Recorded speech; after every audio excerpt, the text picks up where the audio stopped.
A very good evening to you and welcome to RTV News with me, Fiona Mbabazi. Over 6,000 farmers that have worked on chili plantation of one of the entrepreneurs here in the country are lamenting over the fact that they have not received payment for the work they did in various farms that are located in Rwanda, Burega and Buyoga sector of Rindo district. They have decided not to harvest the chili, hence it has started to decay. In some farms, the chili plantation has started to decay due to the overdue of its harvest. Birds have started feeding on it to a point grass has grown over it, and locals have started collecting some of the grass to feed their animals. This is because over 5,000 laborers have not been paid their dues, including the leased farmers on which the chili was planted. I went to work on his farm and to date I've not been paid. They owe me 53,000 Rwandan francs. My children work there too, and they too have not been paid. It's a pity that the chili is now rotting, yet this makes a lot of money. Ruindo Vice Mayor in charge of economic development, Murindwa Prosper, however, says the citizens' allowances is now in their SACCO accounts. From yesterday, the bank started disbursing the money to the SACCO in Burega, Narabana and Buyoga, and we believe that the work will resume soon. Dieudonné Twahirwa, the investor, says that the delay in payments was due to the COVID-19 and effects it had on the businesses. However, he says that the money is now in the bank accounts of all the farmers. We started working with them this year in February. We planted and we kept paying them well. However, due to COVID-19, the process of getting the money became hard because we were not using the commercial banks, and this delayed the process. Today, all the money was cleared and delivered to their SACCOs. We use up to 60,000 casual laborers and we pay a total of 60 million Rwandan francs.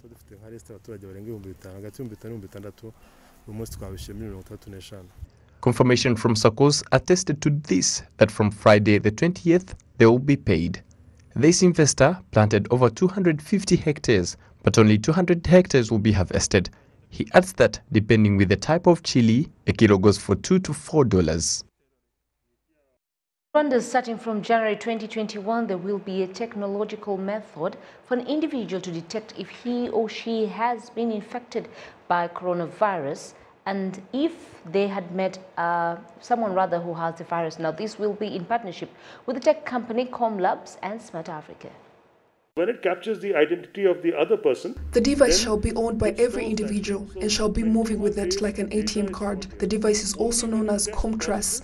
It is the same size as the national identification card. It doesn't require charging like a mobile phone, nor does it possess a GPS in it. Its duration is 3 years. One card will cost $12, which is equivalent to 12,000 Rwandan francs. This card is able to detect an infected person within a distance of 2 meters and provide information on all the people the infected person has interacted with.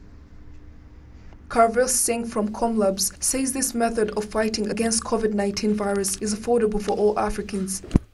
We spent about 4 to 5 months doing engineering with them to make the power consumption so low that in a size like this, we can put in a battery that will last for 3 years, and it's on 24/7. It's not that you switch on, switch off, because you will forget it. See, this is from children of 4 years to people in their 80s and 90s.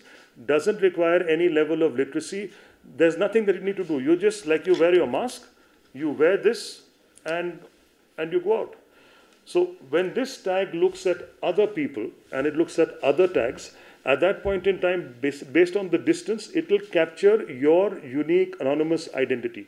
So when it captures the identity of the other person, then it stores that here. So 21 days data is stored here.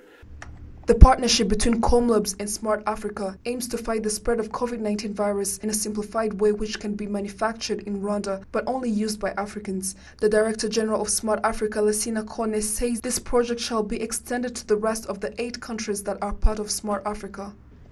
We at Smart Africa, in our search to find a solution for our people on the continent of Africa, in the context of Africa, it's very important, because not everything that works outside can work here.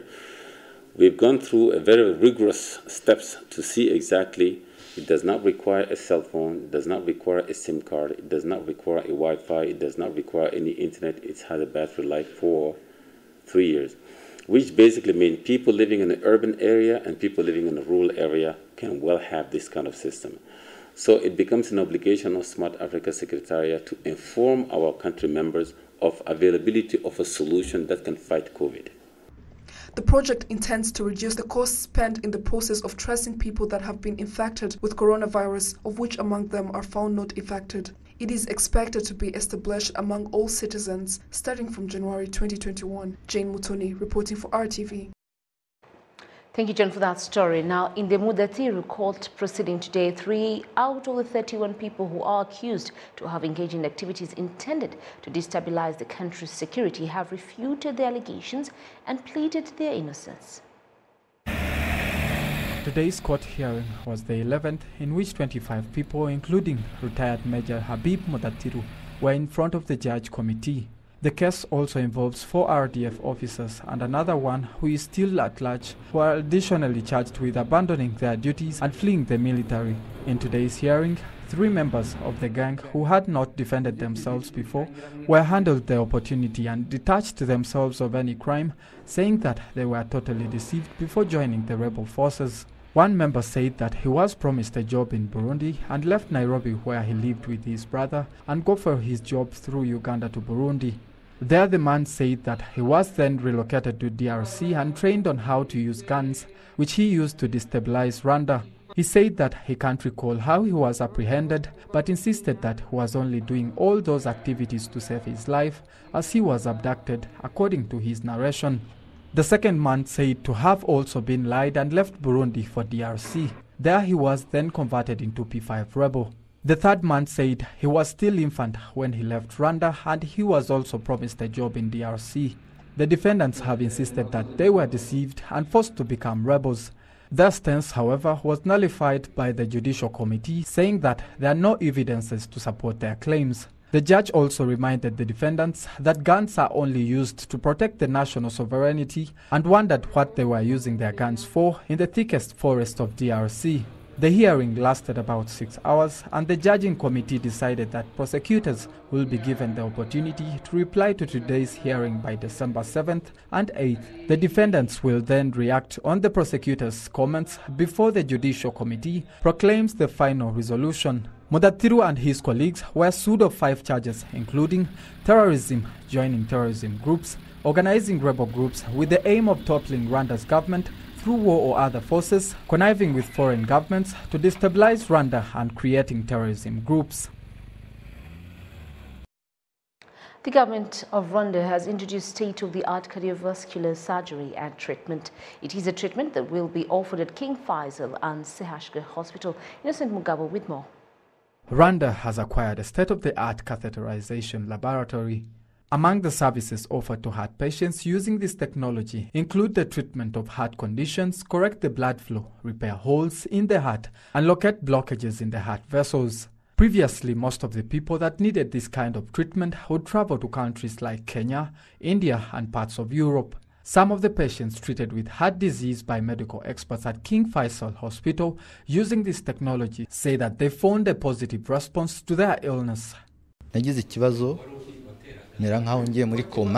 developed a heart attack condition. I thought no one would survive a stroke, but they operated me and I got out of coma and I got healed 100%. If it wasn't for this treatment, even with the little money I had, I would have died. I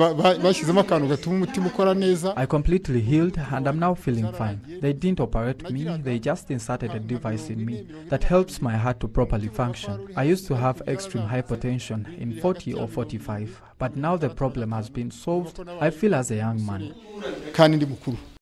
The Deputy Chief Executive Officer at King Faisal Hospital Kigali, Dr. Kalimba Edgar, says that the equipment was expensive but assured that it will serve every patient regardless of their financial status.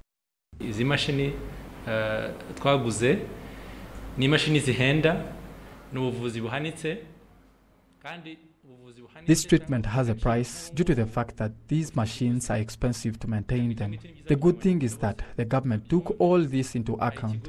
Insurance companies are also helping us, and it is treatment that we want to reach all the people. With the hand of the government and insurance companies, I think this will be possible. The Minister of Health, Dr. Ngamije Daniel, says that this program comes to combat non-communicable diseases as well as improving the services provided to the patients.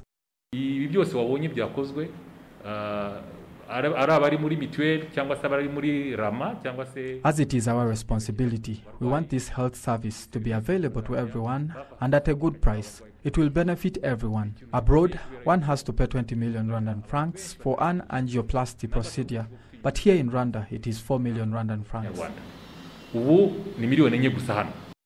The management of King Faisal Hospital says that heart patients were receiving inadequate medical treatment due to lack of capacity. Many doctors are currently being trained on the use of this technology, which means that from the first month of next year, patients from neighboring countries will be receiving medical treatment in Rwanda.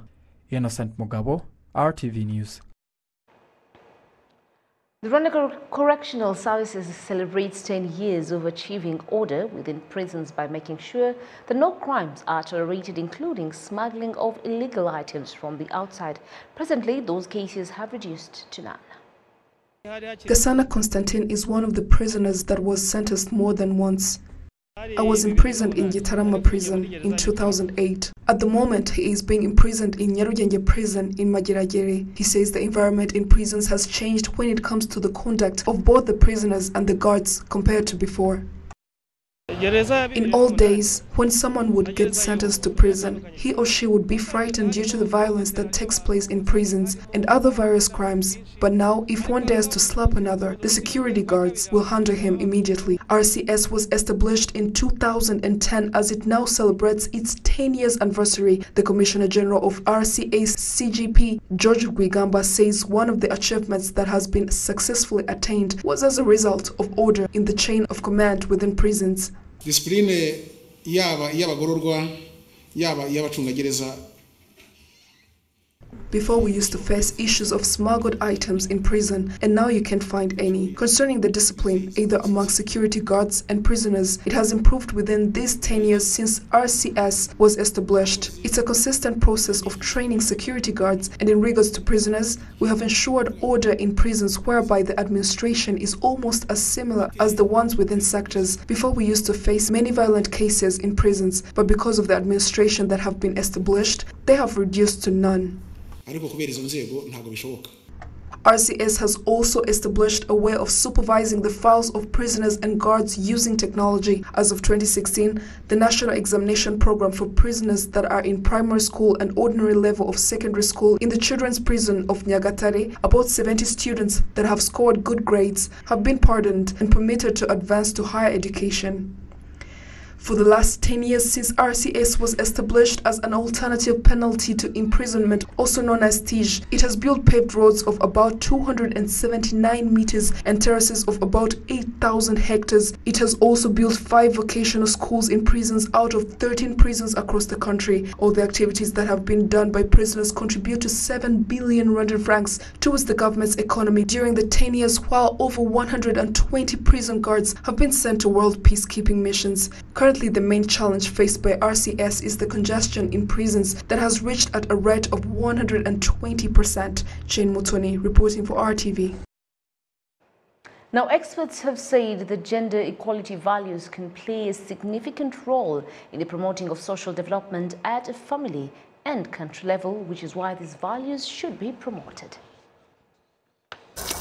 Members of Ubumwe Bw'Iterambere Cooperative, which farms in Bishenyi Swamp located in Kamonyi district, have reiterated that gender equality among families is a cornerstone for sustainable development from family to national levels. The cooperative embodies 600 farmers, and they are now participating in preparing their harvested maize before taking it to the market. I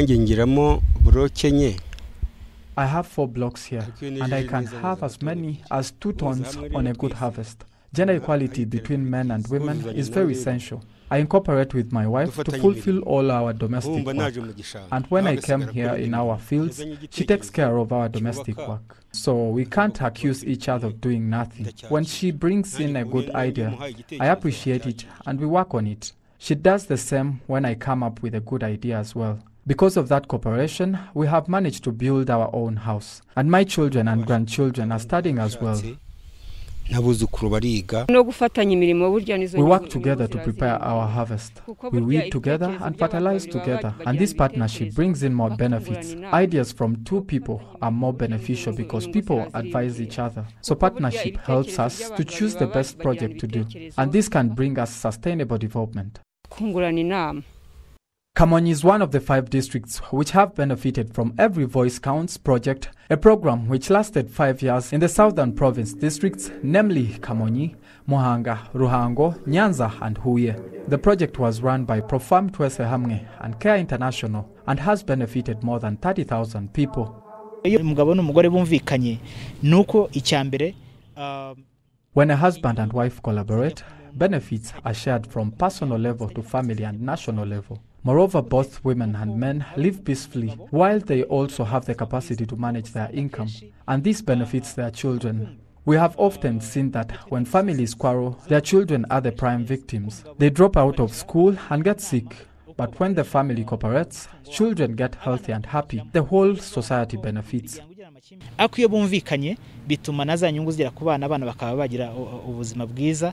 The Department for Gender Equality Implementation has insisted that when each voice among family members is heard, everyone's idea is valued and the family can benefit all together. Every Voice Count project has challenged women to dare themselves by scrutinizing all decisions taken in their interests and also engage in the fight against sexual violence while they participate in the implementation of the development in all careers, including male-dominated careers. Now, on behalf of the entire news team that made this news possible, led by my news director, Caritas Suwero, thank you very much for being part of us. My name is Fiona Mbabazi. Have yourselves a lovely evening and a good night. And do remember that together we can play a role in flattening the COVID-19 curve. Do stay safe.